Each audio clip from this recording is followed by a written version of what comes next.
everybody. Welcome to From the Sidelines. My name is Noah Tyree, and I'm here with Chad Davis, Devin Davis, and Josh Duvall. How's it going? How's it going? And today we're going to talk about some sports. Feel free to follow us on our Instagram and Twitter at the FTS Pod. Don't forget to subscribe to our iTunes, Spotify, and YouTube accounts, and send in questions or comments to us at theftspod@gmail.com. As we mentioned last episode, be sure to join our NFL.com Predict a Pick contest group with the group name being From the Sidelines. The link can be found on our Twitter. And let's go ahead and get into it. Kicking things off, starting April 11th, the Masters. What do you guys think? Well, Tiger's been impressive. He's at -6. Chad, guess what? We don't care about the Masters. We're getting on to the NBA playoffs. Kicking it off with Golden State Warriors at the 1 seed and the Los Angeles Clippers at the 8 seed. Is there any reason to play that series? Is there any reason to call it a series at all? That's a better question. Sounds like we need to get our brooms out, boys. That's what I think. I feel like Doc Rivers can get a win under his belt, but I don't see him going past 5. They probably take them at home. I'd be surprised if they get one. You know what? We're probably all right about that. I'm just trying to be optimistic here for the sake of playoffs. But when the Warriors have 5 all-star caliber players starting, and I just don't see that happening. Because especially after the Clippers traded away, Tobias Harris, they have like no real star. I mean, Danilo Gallinari has definitely been stepping it up for them, but as far as that goes, I don't feel like they can keep up with the Warriors. Well, I mean, they got Lou Will, and Lou Will we trust. Yeah, in Will we trust. Playoff Warriors should be feared and have the utmost respect. As they have for the last 4 years. Yeah, I think really the only real matchup advantage that the Clippers have is that power forward spot, because I think Danilo Gallinari is better than Draymond Green this year. But what do you guys think? Nah, that's agreeable. That's very agreeable. He's a better scorer than Draymond wishes he could ever be. So, Draymond thinks he's a shooter just because the rest of his team can shoot, and it's just not happening. Well, donkeys don't have hands, so they don't know how to use them. But as far as everything else goes, I think that the Warriors definitely have a matchup advantage. Steph Curry on Gilgeous-Alexander. As much as I love Shea, I think Curry should have an easy round. Hey, Steph gets to face the Bruiser and Patrick Beverly, though. Oh, yeah. Wear those knee braces. Yeah, he gets to do that for 4 or 5 games. 4 or 5 games, yeah. 5, yeah, that's funny. I think it's definitely going to be 4, honestly. I think that the Clippers do have a better bench, though. Of course, with Patrick Beverly and Lou Will. I think they've got the Warriors in that aspect. What do you guys think? Absolutely, but who needs a bench when you have 5 All-Stars? So can't afford a bench, and nor do you need it, like Noah just said. You're not wrong. And moving on from what we would call a series, it is the 2 and 7 seeds in the West, Nuggets and Spurs. What are your calls there? I'm taking Nuggets. What do you guys think? I'm going to take the Spurs. Be upset. Ooh. Well, see, the West is really stacked, so really all of these other series are going to be really good. I would probably still go Nuggets, but I wouldn't be surprised at all if it was a 7-game series.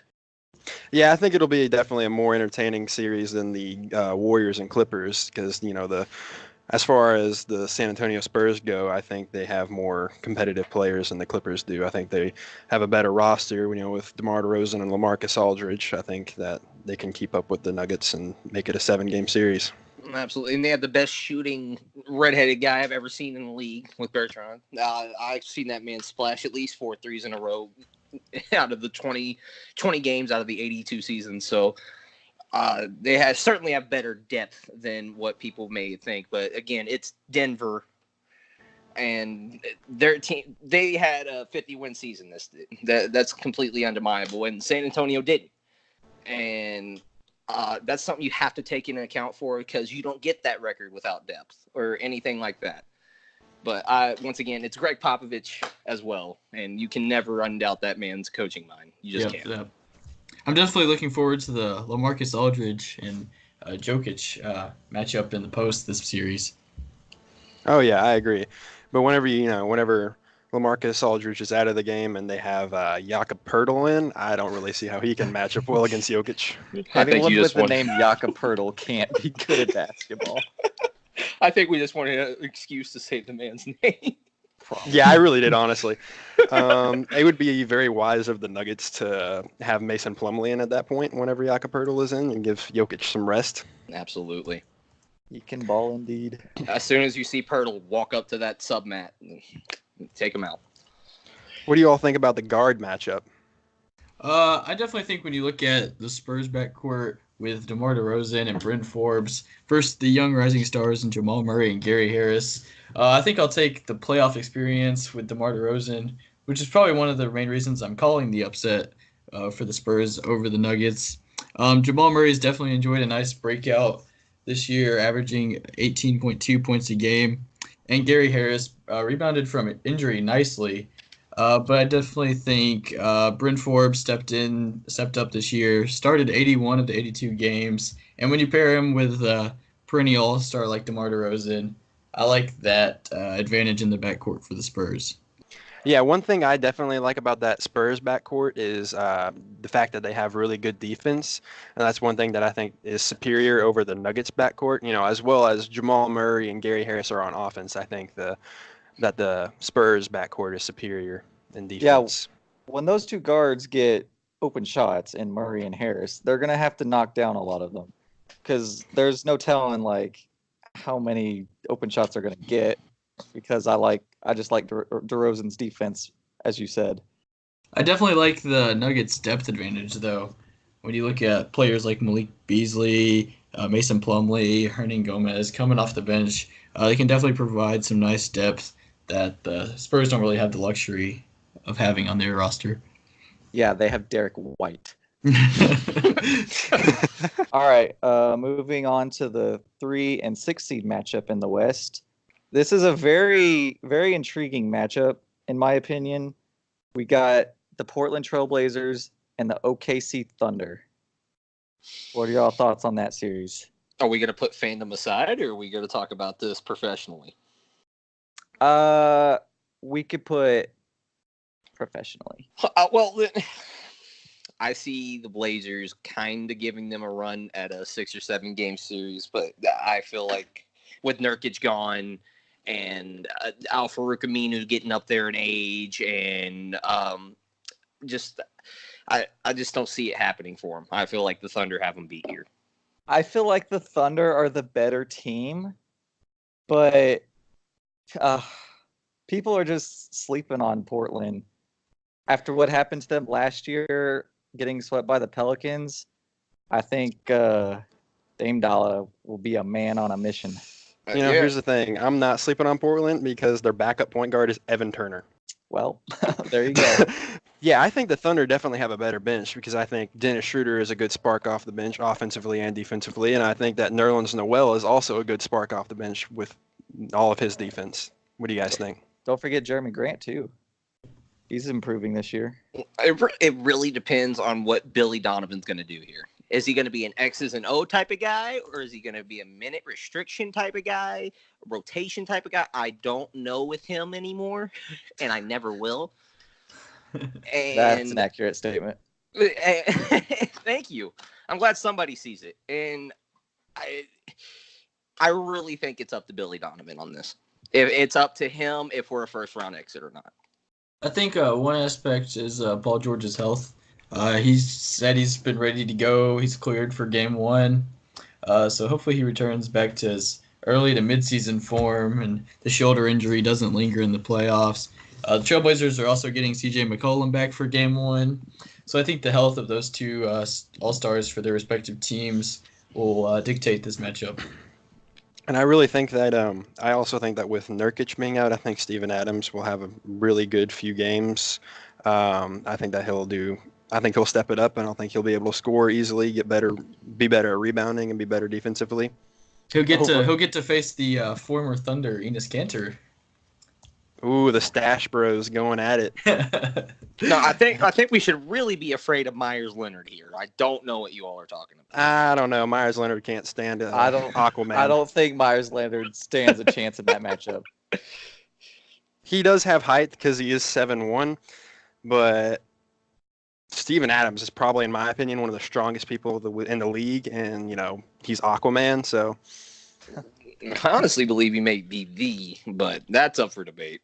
And moving on to the last playoff matchup in the West, the 4th seed Rockets playing the 5th seed Jazz. To me, this may be one of the more intriguing series, even though everybody and their mother is saying it's not going to be. What are your all's thoughts? James Harden.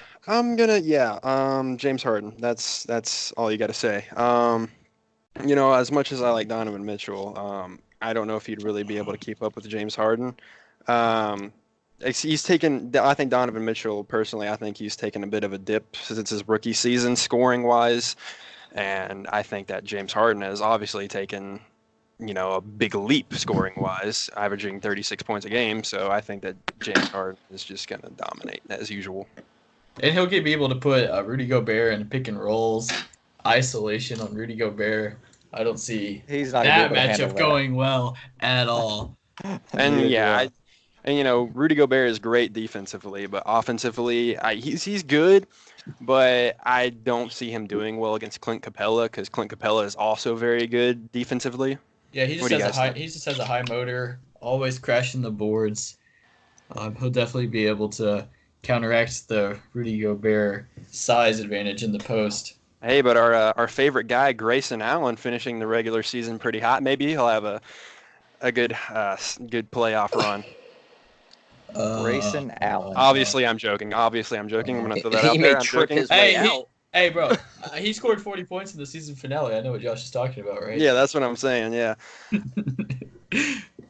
I do not think that he'll make a good playoff run, though. I think that would be very surprising because, it's Grayson Allen.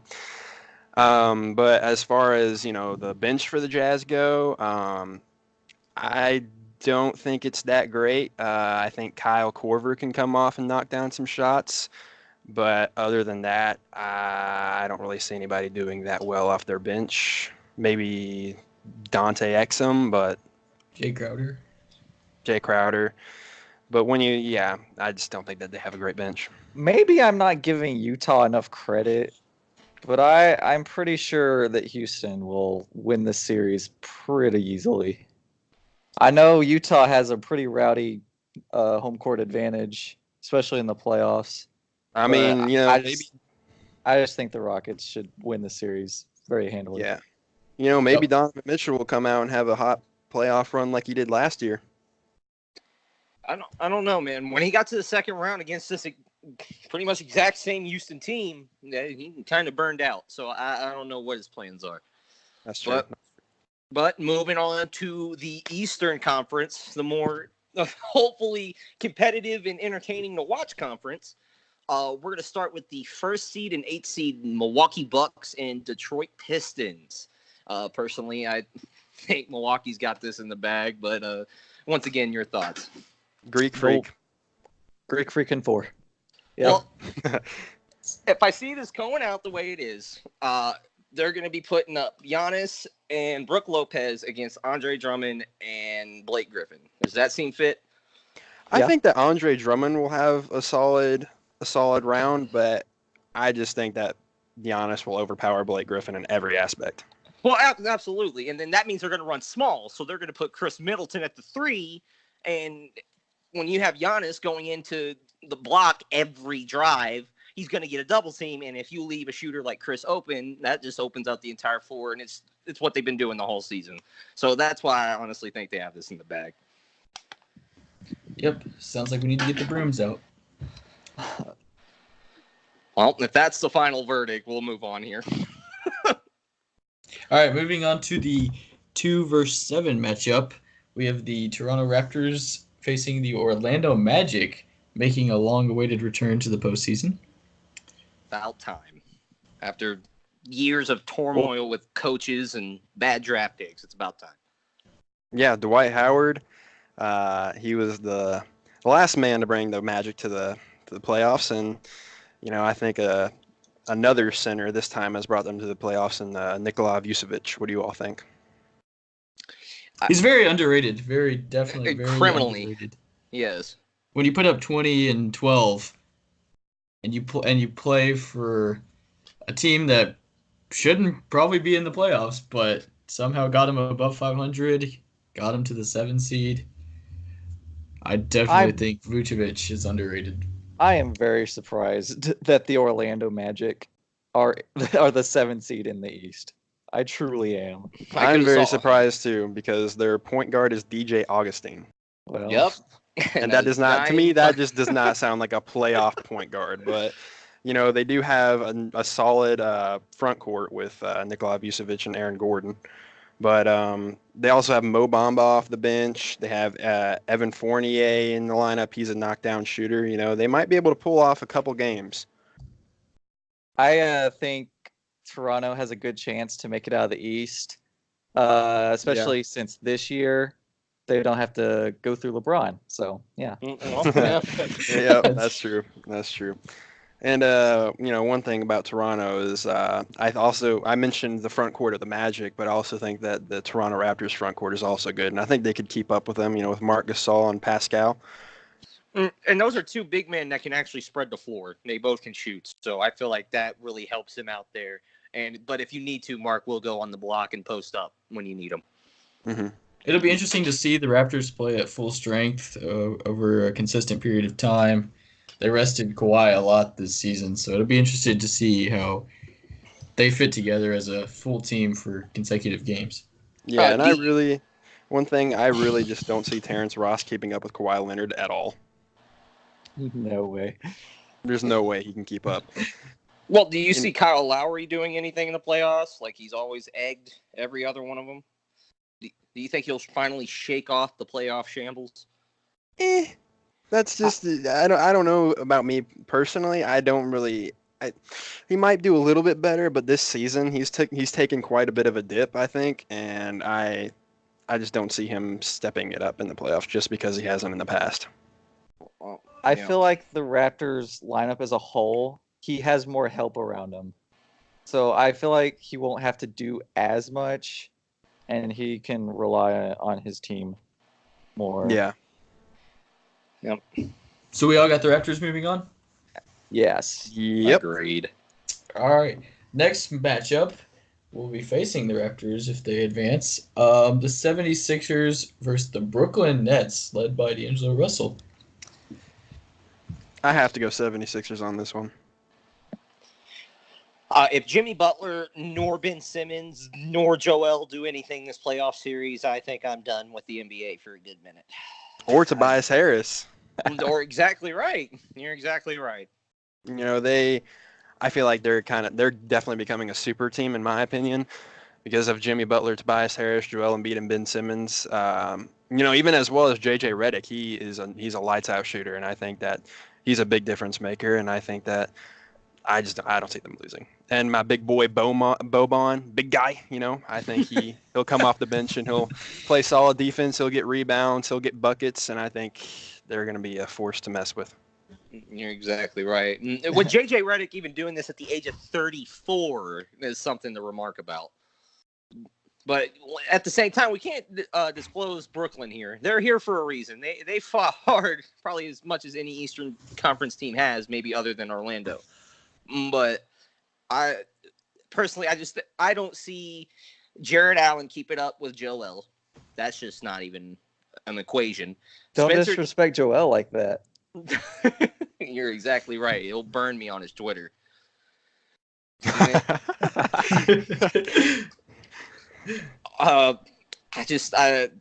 Spencer Dinwiddie's going to be shut down by Jimmy Butler the whole game. Even with his thumb injury across the season, his shooting may be affected by it. I just feel like the guard play and the front court play just don't match up with this team. Yeah, as much as I want to go Brooklyn Nets in this one, I definitely think that the 76ers will just overpower them. The home court advantage, the playoff experience. I love D'Angelo Russell and his ice water in his veins, but I'm going to go with the 76ers. What do you think about that guard matchup between D'Angelo Russell and Ben Simmons, though? One shoots lights out, one doesn't shoot his all. I think D'Angelo Russell might be able to hold his own, actually. I think he would, too, honestly. I think that's really the only interesting matchup between the two teams, honestly. But Well, yeah, I height see the plays a big 76ers. factor in this too, because Ben Simmons is 6'10" and D'Angelo's 6'5". If D'Angelo tries to spot up and shoot anything, Ben Simmons can easily just lift that right hand up and swat it. So Yeah, but speed also takes a factor. I think D'Angelo absolutely. Russell is quicker than him. Well, I I think he don't can know. still Ben create Simmons his is pretty shot. quick.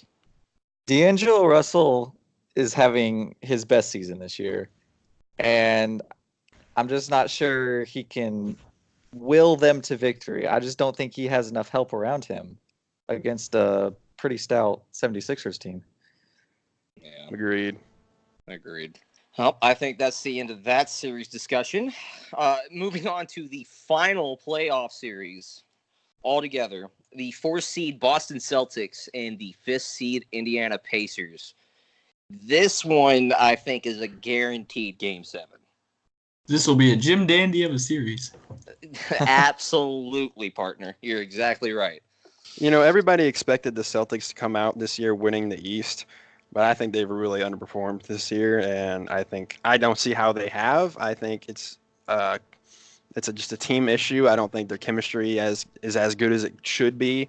I don't think Kyrie has been a great leader, and I don't know. I really don't know how this will play out, but I do agree that it could be a Game 6 or Game 7. Their You say- over-under win total was 59 games, and they underachieved by 10 games, only winning 49. You said Irving not being a good leader.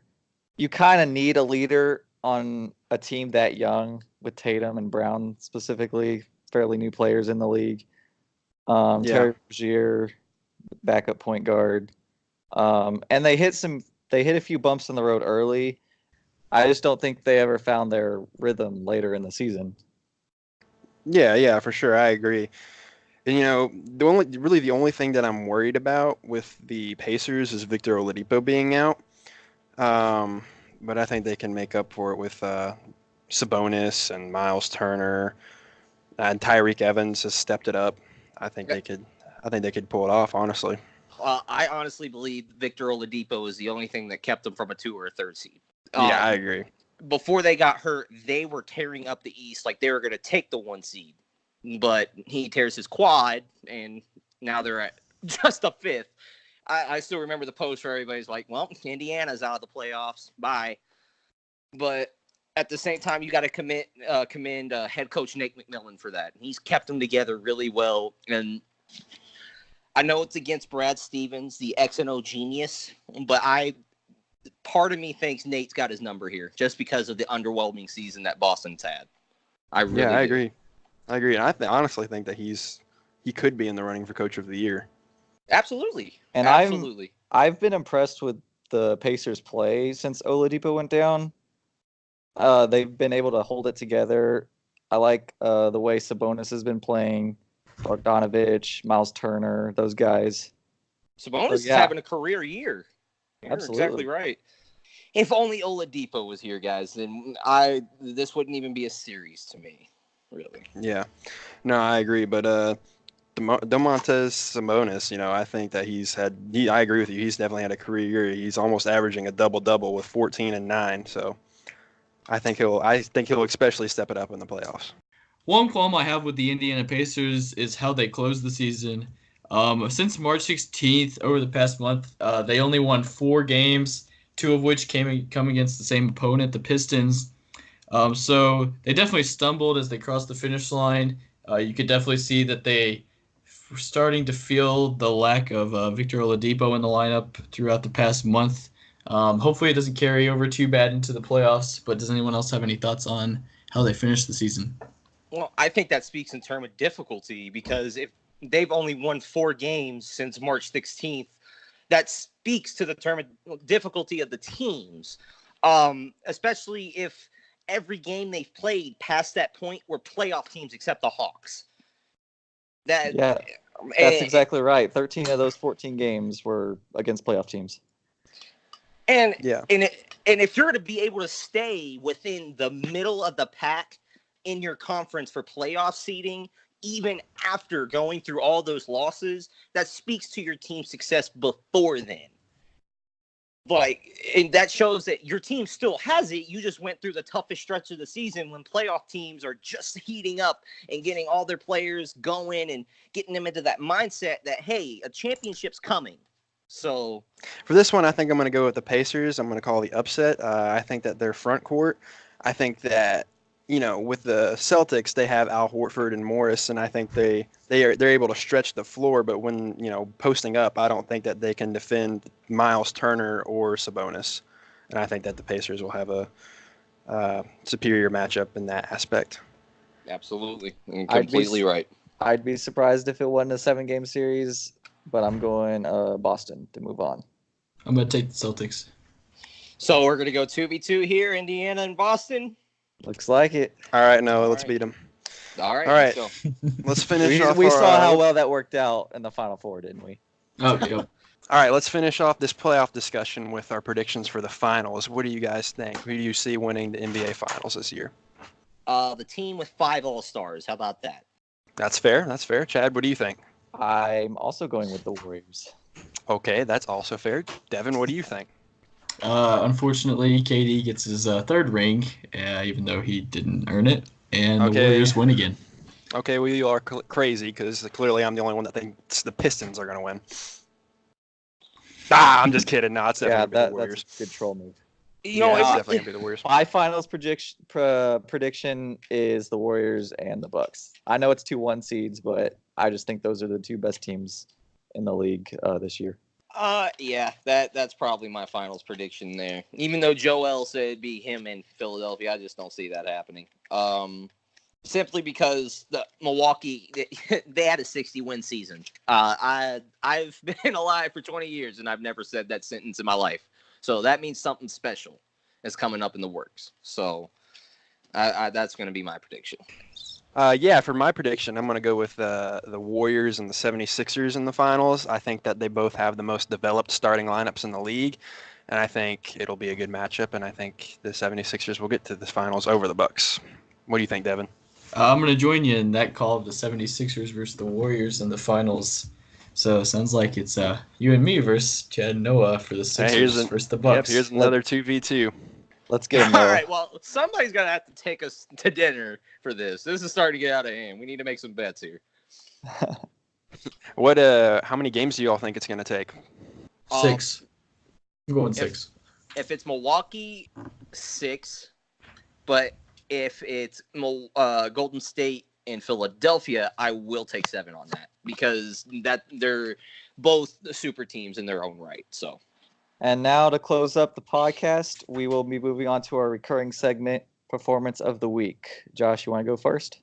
For my performance of the week, I'm going with Russell Westbrook against the Houston Rockets. I think, that he had a really strong game, finishing with yet another triple-double. He had 29 points, 10 assists, and 12 rebounds, and I think that he was really clutch there at the end when he hit that 3 to tie the game, and of course Paul George hitting that 3 at the end to win the game. And I think that it was a combination of the two, but I'm going Russell for performance of the week. 2 weeks in a row. 2 weeks in a row. 2 weeks in a row. Yeah, he had the 20-20-20, and now he's got yet another triple-double. All right, Chad, what's your performance of the week? Well, my performance of the week has to be Jamal Crawford. The man scored 51 points on Tuesday against the Dallas Mavericks, and in that game became the oldest player ever in the NBA to score 50 points in a game. And then on top of that, including that game, he also became the first player to score 50 points with 4 different franchises, those being the Knicks, Bulls, Warriors, and the Suns. So he's getting up there in age, but he's still got the big guns. All right, Devin, what's your performance of the week? This has been a basketball podcast up to this point, but I'm going to dive back into baseball for my performance of the week. Imagine that. I'm going to focus on Austin Meadows, who's had a nice breakout the past week. When you look at the 2013 first-round pick, he got traded to the Tampa Bay Rays last season, and you can definitely tell the change of scenery, the everyday role, has definitely increased his production this year. He's currently slashing .367, .446, and .796, giving him an OPS of 1242, which are just outstanding numbers. He's managed to cut his strikeout to walk ratio in half from 40-10 to 13-7, which is definitely impressive for a player with as much power as Austin Meadows. So hopefully he's able to keep up this performance, and hopefully he can develop nicely going into his 24-year-old season. All right, Noah, with the final performance of the week, what do you got? Zion. I don't need to say more. Y'all have heard it.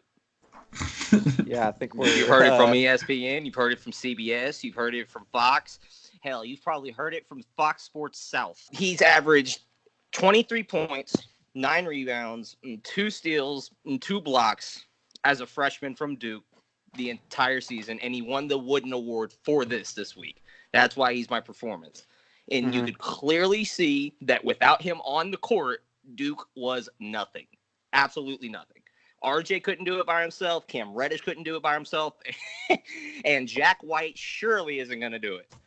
So just because of him, they reached the Elite Eight. So it's hard not to deny him of the award, but everything I just said, you've heard 5 times.